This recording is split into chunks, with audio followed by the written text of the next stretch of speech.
आज हम 2.5 एक्सरसाइज का क्वेश्चन नंबर 7 से शुरू करेंगे। इन क्वेश्चंस में आपको क्या दिया है, सिंप्लीफाई करना है, उसके बाद इस लीनियर इक्वेशन को क्या करना है, सॉल्व करना है। जहाँ पे भी ब्रैकेट्स आई हों वहाँ पे पहले आपको ब्रैकेट्स को ओपन करना है, उसके बाद यहाँ पे आपको सॉल्व करना है। सॉल्व करने का मीनिंग क्या है कि जहाँ पे जो भी वेरिएबल आया होगा उसको आपने वैल्यू निकालनी है। जैसे क्वेश्चन नंबर 7 में दिया है, क्वेश्चन नंबर 7 लिखा है 3 इंटू ब्रैकेट t-3। तो ब्रैकेट का मीनिंग क्या होगा, मल्टीप्लाई करना है। तो 3 bracket t-3 equal to 5 bracket 2t+1, जहाँ पे वेरिएबल क्या है, t है, और जहाँ पे आपको t की वैल्यू निकालनी है। तो स्टार्ट करते हैं। तो क्वेश्चन 7 में जो भी आपको वेरिएबल दिया उसके साथ क्या करना है, आपको वैल्यू निकालनी है। तो ब्रैकेट जिस क्वेश्चन में अभी आई होगी तो आपने उस ब्रैकेट की क्या करना है, ओपन करना है। सबसे पहला स्टेप ब्रैकेट को ओपन करना है, सिंप्लीफाई करना है क्वेश्चन को। तो ब्रैकेट के अंदर जितनी भी टर्में होंगी सभी के साथ क्या करना है, मल्टीप्लाई करना है। जैसे यहाँ पे लिखा है 3t-3, लेफ्ट साइड ये लिखा है। तो इधर टर्में कितनी है, ब्रैकेट के अंदर 2 टर्में हैं। तो 3 जो इसके बाहर टर्म आ रही है उसके साथ मल्टीप्लाई करना है, सिर्फ इन 2 टर्म के साथ। अगर इसके अंदर 4 टर्में आए तो आपने सभी के साथ मल्टीप्लाई करना था। तो फर्स्ट टर्म लिखा है 3 इंटू टी, तो 3 की प्रोडक्ट कर दी फर्स्ट टर्म के साथ। आगे माइनस का साइन है, ये प्लस की टर्म है, तो माइनस इंटू प्लस किसके इक्वल हो गया, -3 × 3। तो लेफ्ट साइड को सॉल्व करेंगे, किसके एक लाया गया 3t-3 लेफ्ट साइड को सॉल्व करके आपका आंसर क्या आया, 3t-9। ऐसे राइट साइड को भी सॉल्व करना था। राइट साइड में लिखा था 5 इंटू 2t+1, ये लिखा था। तो 5 की प्रोडक्ट पहले इस वाली टर्म के साथ करेंगे, तो 5 इंटू 2t, जहाँ पे भी प्लस की टर्म है और जे भी किया साइन आ रहा है प्लस का, तो इसलिए प्लस आएगा 5 इंटू 1। तो राइट साइड को सॉल्व करेंगे, कितना आएगा, 5 2 जा 10। जब भी वेरिएबल और कांस्टेंट की मल्टीप्लाई हो रही हो तो प्रोडक्ट आपने कांस्टेंट के साथ करनी है। 5 2 जाओगे 10, आगे एक वेरिएबल है तो वेरिएबल लिख देना है, प्लस 5 1 जा 5। तो राइट साइड को सॉल्व करके ये आपका आ गया। तो लेफ्ट साइड को सॉल्व किया था, इसके इक्वल आ गया था 3t-9, और राइट साइड को सॉल्व किया तो 10t+5 जे आ गया। इतने तक आपको फर्स्ट जो बोला है सिंप्लीफाई, जो आपने सिंप्लीफाई कर दिया। इसके बाद आपको क्या करना है, सॉल्व करना है। सॉल्व करने के लिए आपको कांस्टेंट की टर्म में एक साइड करनी है और वेरिएबल की टर्म में एक साइड। जहाँ पे वेरिएबल की टर्म है 3t और जहाँ पे वेरिएबल की टर्म है 10t, तो दोनों एक साइड करनी है। तो 3 लेफ्ट साइड है तो जहाँ पे भी लेफ्ट साइड ही रखा। अब ये 10t है प्लस के, जब ये दूसरी साइड ट्रांसपोज होंगे तो इसके साइन चेंज हो जाएंगे। ये किस में चेंज हो जाएंगे, माइनस के 10t। ऐसे ही राइट साइड कांस्टेंट क्या है, 5 है, तो ये भी राइट साइड ही है। लेफ्ट साइड में लिखे थे -9, जब ये दूसरी साइड आएंगे तो ये साइन चेंज कर देंगे। माइनस के थे तो जहाँ पे क्या बन जाएंगे, +9।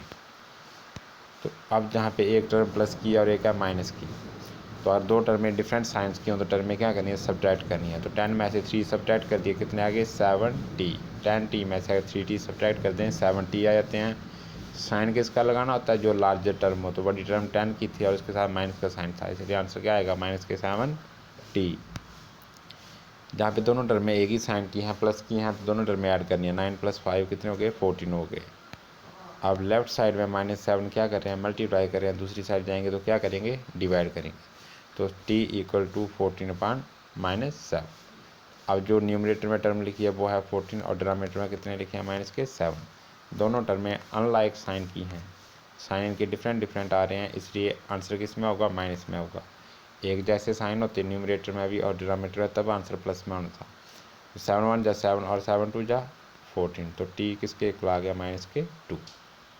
आप चाहें इस क्वेश्चन में आपको चेक करने के लिए कहा नहीं है, लेकिन अगर आप चेक करना चाहते हैं तो चेक कर सकते हैं। चेक करने के लिए आपको t की जगह कितनी वैल्यू डालनी है, -2। तो अगर t की जगह -2 लिखोगे तो जहाँ पे आ जाएंगे -2 -3। दोनों टर्मों के साइन एक जैसे हैं, इसलिए टर्म में ऐड हो जाएंगी। 3 और 2 5 और साइन वही रह जाता है जो पहले आ रहा हो। तो 5 और बैक बाहर कितने थे, 3, तो 5 3 या कितने हो गए, -15। तो लेफ्ट साइड को सॉल्व करके कितना आ गया, -15। इसी तरह से आपको राइट साइड भी सॉल्व करना था। तो t की जगह लिख देना -2 + 1। तो 5 2 2 जा -4 हो गए, +1 हो। लार्जर टर्म माइनस वाली, इसलिए आंसर माइनस में आएगा। 4 में से 1 सब्ट्रैक्ट कर दो, 3 आ गए, तो 5 3 जा कितने हो गए, -15। तो t की वैल्यू जब आप -2 लेफ्ट साइड और राइट साइड सब्स्टिट्यूट करोगे तो आपका आंसर दोनों साइड के एक आएगा, -15। इसलिए जो t की वैल्यू आई है -2, यही इसका क्या है, राइट आंसर है। इन क्वेश्चंस के लिए सबसे पहले आपको ब्रैकेट्स को ओपन करना है। जब ब्रैकेट सॉल्व हो जाएंगी उसके बाद आपने सिर्फ कांस्टेंट की टर्म में एक साइड करनी है और वेरिएबल की टर्म में एक साइड, तो वेरिएबल की वैल्यू आपने निकाल देनी है। अब इसका क्वेश्चन नंबर 8 में लिखा था 15 into by -4 -2 into by -9 +5 into by +6 equal to 0। तो राइट साइड 0 दिया हुआ है आपको, लेफ्ट साइड में जितनी भी टर्म में है ब्रैकेट्स के साथ इनको ओपन करना है। तो पहला लिखा है 15 इंटू बाई -4, इनको सॉल्व करना है। तो 15 की प्रोडक्ट करनी है इसके साथ, 15 इंटू बाई करेंगे इसके क्या आता है 15 बाई, आगे माइनस की टर्म में जहाँ भी प्लस की तो प्लस इंटू माइनस माइनस हो गया, 15 4 जा 60। तो पहला इनको अगर मल्टीप्लाई करेंगे आंसर कितना आएगा 15 बाई -16। अब नेक्स्ट टर्म लिखी थी -2 इंटू बाई -9। आप चाहे तो डायरेक्ट इसकी प्रोडक्ट कर सकते हैं, -2 की प्रोडक्ट और बाई के साथ करेंगे किसके इक्वल आ जाएगा -2 इंटू बाई -2 बाई, एक -j और एक -j है, इवन टाइम हो गए, 2 बार हो गए, इसलिए आंसर आ जाएगा प्लस में। तो 9 2 जा कितने हो गए 18। तो इनको सॉल्व करके किसके इक्वल आएगा -2 बाई प्लस के 18।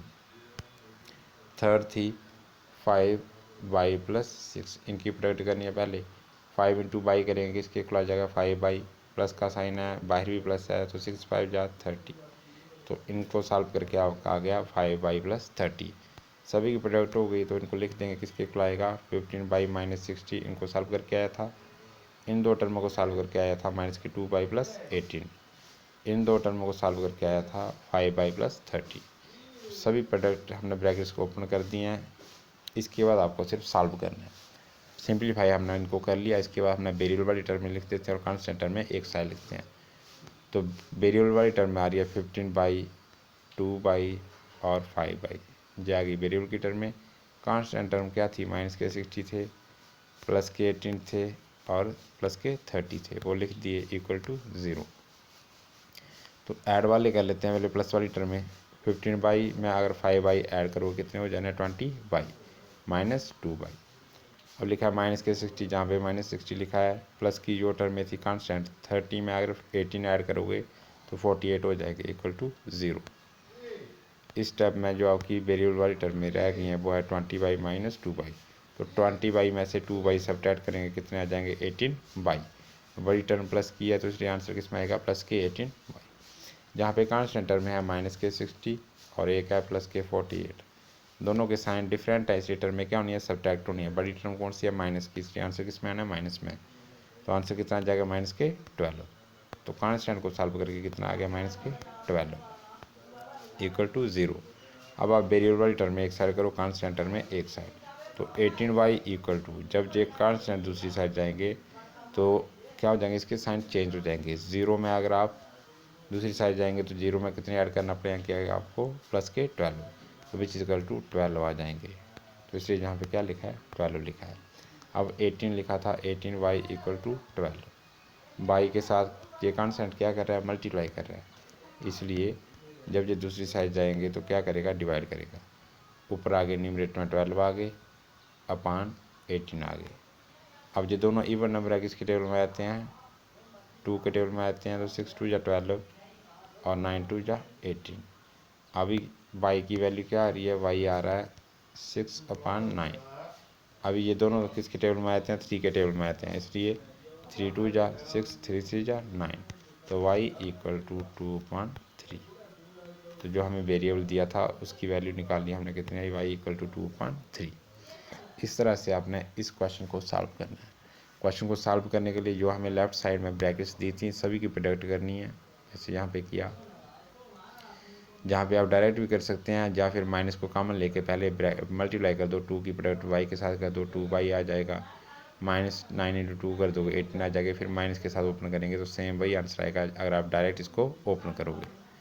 उसके बाद अपना वेरिएबल टर्म में साथ ही एक साथ लिख देनी है, कांस्टेंट की एक साथ लिखनी है, उनको सॉल्व करना है, प्लस वाले ऐड कर लेने हैं और जो सब्ट्रैक्ट करना है उसको सब्ट्रैक्ट कर देना है। सब्ट्रैक्ट करने के बाद 18y आएंगे, इनको सब्ट्रैक्ट करने के बाद -12 आएंगे, -12 जो दूसरी साइड जाएंगे प्लस के 12 बन जाएंगे, बाई इक्वल हो जाएगा 12/18। उनको सॉल्व करना है तो आपका आंसर आ जाएगा 2/3।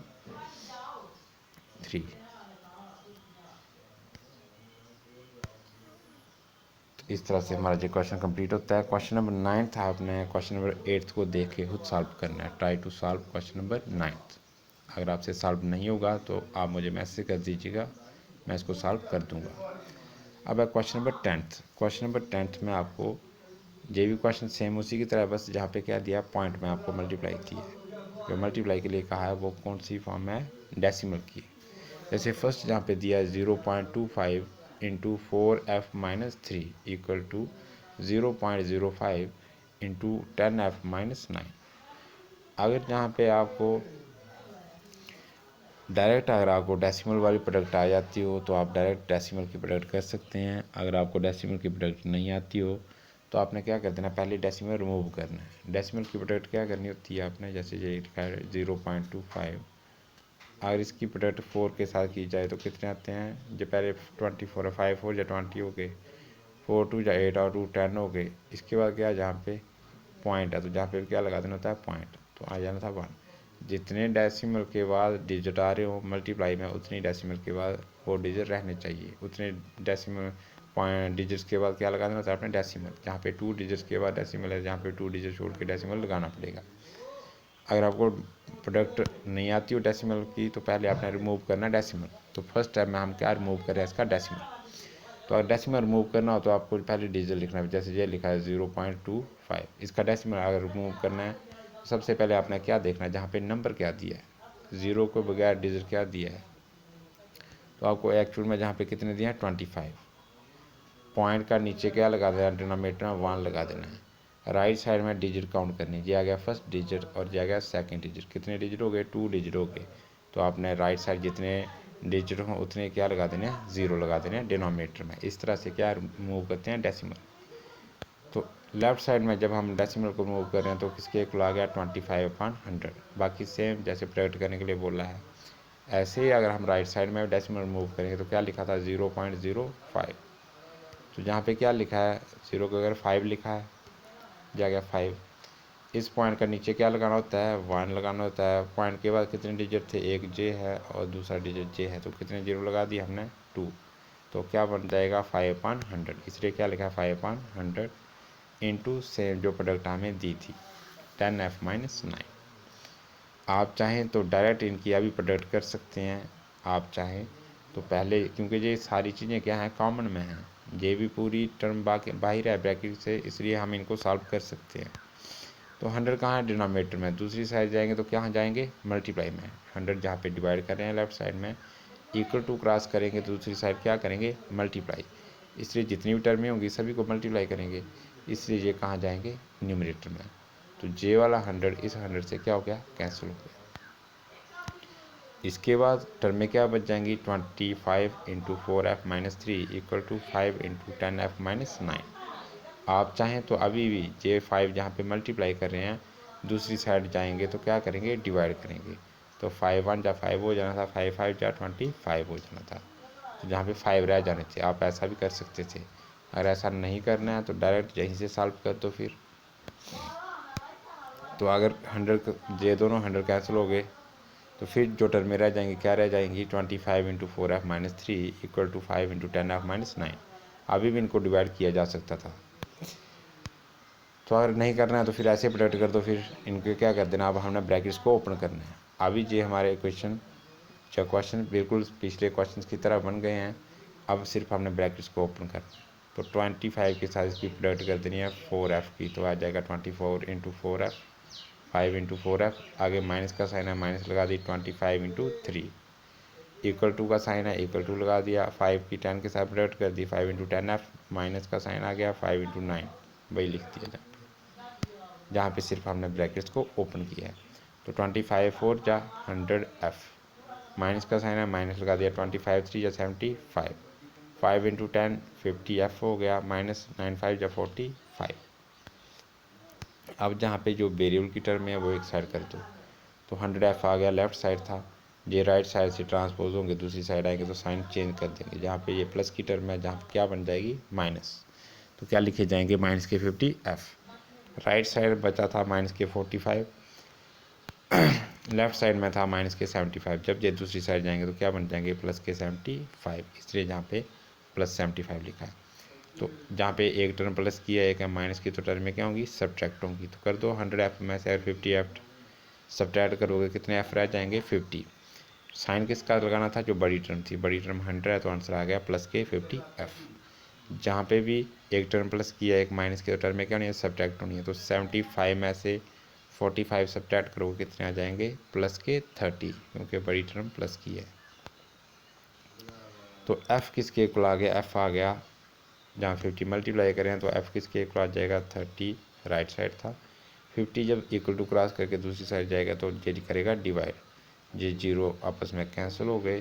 तो f किसके इक्वल आ गया 3/5, 3/5। यही क्या आपका आंसर है। अगर आप इस आंसर को चाहते हैं कि डेसिमल्स में लगाना है तो f किसके इक्वल आएगा 0.6, 3/5 ये भी आपका राइट आंसर है। अगर आप डेसिमल में कन्वर्ट करना चाहते हैं तो किसके इक्वल आएगा 0.6। इस तरह से हमारी जो 2.5 एक्सरसाइज है ये कंप्लीट हो जाती है। इसमें मैंने आपको क्वेश्चन नंबर 9 से दिया सॉल्व करने के लिए।